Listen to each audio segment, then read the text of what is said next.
রেঙ্গুকুর সেই শিক্ষা পূরণ করতে কাঙ্গিরু গেল কার বাড়িতে, কিন্তু রেঙ্গুকুর বাবা ছেলেকে সম্মান না করে উল্টো কার উপমান করলো। কাঙ্গিরু সূর্য না করতে পেরে সুগিয়া হেডবাক মেরে দিল বাবার কপালে। কিন্তু ছোট ভাই সেনগেরু কাঙ্গিরুকে দিল এক অমূল্য উপহার, রেঙ্গুকুর সেই আইকনিক ফ্লেম গার্ড, যা এখন থেকে কাঙ্গিরু তালোয়ারের শোভা পাবে। রেঙ্গুকুর আগুন এখন কাঙ্গিরুর সাথে।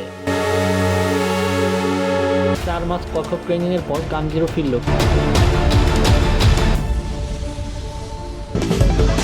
কিন্তু তালোয়ার হারিয়ে ফেলায় আমার হাগা নেজুকা তাকে মারার জন্য গা নিয়ে পুরো গ্রাম তাড়া করলো। এরপর বাটারফ্লাই ম্যানশনে আগমন ঘটল সাউং হাসিরা টেনজেন উরুয়ের।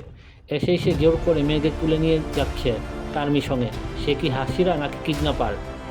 তানজিরো, জেনিৎসু আর ইনোসুকে টেনজেন শুরু হলো নতুন মিশন। গন্তব্য এখন রঙিন শহর Yoshiwara. Like, comment, follow, copy link করে সিনেমেটিক পরিষ্কারের সাথে থাকুন।